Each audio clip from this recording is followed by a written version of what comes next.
Ketika hakim marah kepada Hotman Paris Hutapea. Kalau Anda keberatan, sampaikan nanti di keberatannya. Banyak tempatnya, bukan di sini. Paham itu? Yang tidak tertib, saya suruh keluar, saya ingatkan.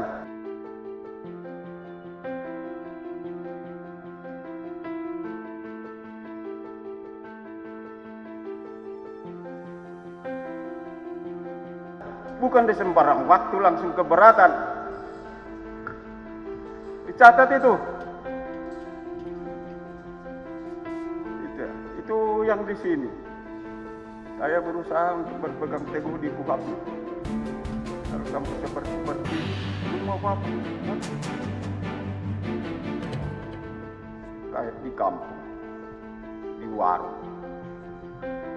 Ini tempat terhormat dan luhur.